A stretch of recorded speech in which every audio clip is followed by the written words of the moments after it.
Isang mainit na hapon sa inyo, mga ka-Inglesero.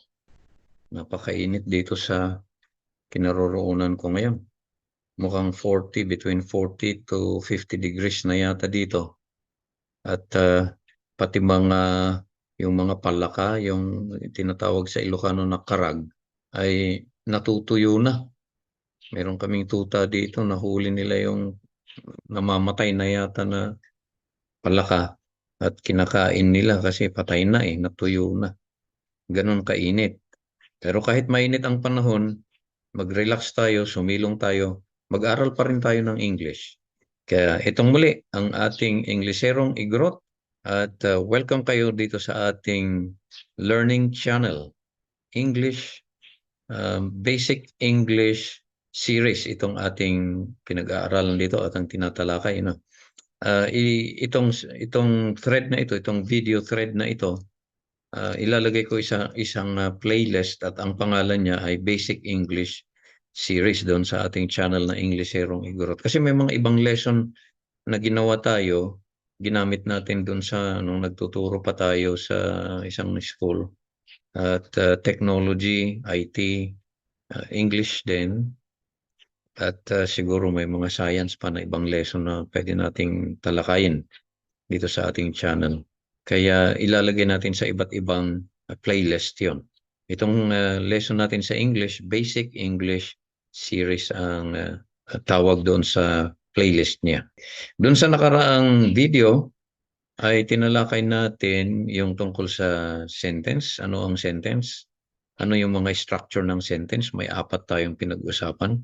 Pagkatapos doon sa sumunod ay meron tayong main parts of a sentence. Yun yung subject and predicate, kung saan yung hati. At syempre, doon sa pagtalakay natin ay marami tayong mga salita na nagamit doon. So titingnan natin dito sa lesson natin ngayon ay pag-uusapan natin ang isa pang basic sentence structure muna. At ipapakita ko ito sa inyo, itong page niya. O sa ating website din na learning.taawan.com. Ito na yun. Ayan, this is lesson 3 of our basic English series.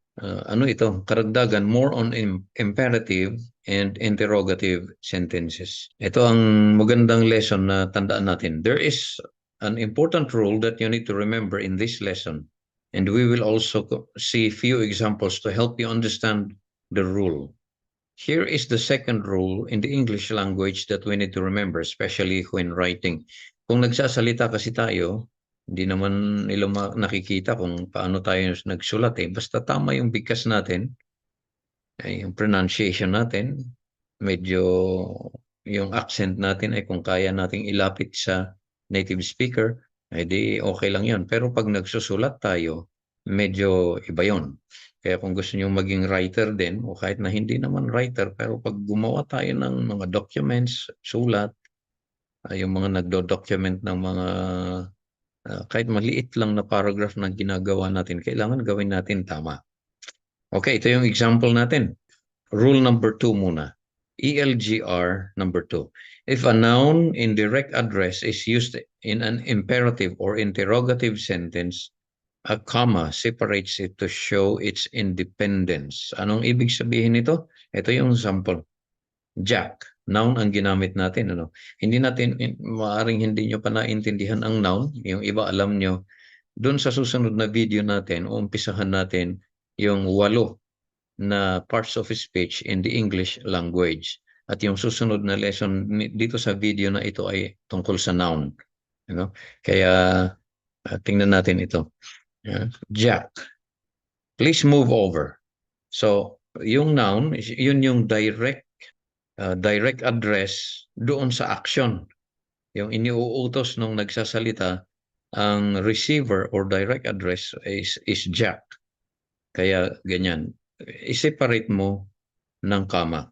Kapag ginamit mo, halimbawa ito, Jack, please move over. Yan, inuutusan si Jack dyan pwedeng gamitin natin exactly na itong content din nito. Please move over, Jack. Please cancel my appointment, Jack. So, pwedeng ilagay din sa dulo yung noun. Pero huwag nating kalimutan, ilagay pa rin natin yung comma na nire-require dyan. Pwede rin bang nasa gitna yung direct addressee noun? Pwede ito, tingnan nyo. You can leave anytime, Jack, if you're done. Or pwede mo rin gamitin yung unang example. Please move over, Jack. Please move over, Jack, if you're done. Lagyan mo ng pause ng kaunti sa comma. Kasi maiiba ang meaning kapag dire-diretso. Please move over, Jack. Parang sinasabi mo na ilipat mo si Jack. Ganon kasi ang ibig niyang sabihin kapag hindi mo nilagyan ng emphasis yung comma dito. Kaya, please move over, Jack, if you're done. Tingnan nyo yung pagkakaiba kung iniuutos mong ilipat si Jack. Please move over, Jack. Para mong inuutos na ilipat si Jack. Pero actually, ang gusto mong sabihin ay lumipat ka, Jack. Ganon. Okay. So, dito sa paliwanag dito, in the above examples, Jack is the noun in direct address because it names the person directly. However, it is not the subject of the sentence. As mentioned in the two previous lessons, the subject in an imperative sentence is understood to be you. The word Jack is separated from the rest of the sentence by a comma to show that it was used independently. Ayan. Kasi pwede mong alisin yung Jack dyan eh. You can leave anytime if you're done. Pwede mong sabihin yan. Ay sinong kausap mo dyan? Automatic, mayroon kang kausap na isa. Doon sa nakaraang lesson, yung you ang kausap dyan. Kaya kahit wala yan. Please cancel my appointment. Pwede mo ring sabihin yun na wala yung Jack, period na yan. Alam ka agad nung kausap mo kung sino ang kinakausap mo. Yan. So, it's just used independently. Kaya kailangan mayroon siyang comma. Pwede bang magamit sa question or sa interrogative sentence yung principle na yun? Yung ELGR number 2? Oo, tingnan nyo. Jack, did you fix this? Inayos mo ba ito, Jack? Ikaw bang nag-ayos nito, Jack? O pwede mong palitin. Did you fix this? Pwedeng ilagay sa dulo. Did you fix this, Jack? Ayan. No, ilagay mo yung comma and then Jack. At, mali ito ito dapat wala ito. Did you see anyone, Jack? Or sa pangatlo, kung ilagay sa gitna, pwede rin ba? Oo. If you were in my place, Jack, would you have done the same? Okay, so ito, note that the noun Jack was located in 3 different locations in the examples above. What we used in the examples was a proper noun. Isa lang, Jack. Does the same principle apply if we use a common noun? Well, yes. Let's give a try. Imperative sentence examples. Soldiers. Move on, soldiers. Pwedeng si Jack ay boy, lalaki. Move on, boy. O kaya dito sa pangalawa. Soldiers, start crossing the bridge. Boy. Pwedeng ganun. Boy, start crossing the bridge. O Jack was a boy. So pwede mong gamitin yung common noun na equivalent ng Jack. You may proceed, boy, if you're done. You may proceed, soldiers, if you're done. And what about interrogative sentence, a common noun? Have you started moving, soldiers? Soldiers, what time will you cross the bridge?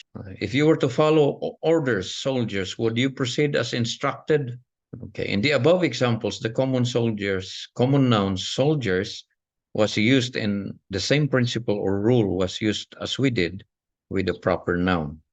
So, maikli lang itong lesson na ito pero marami tayong matutunan.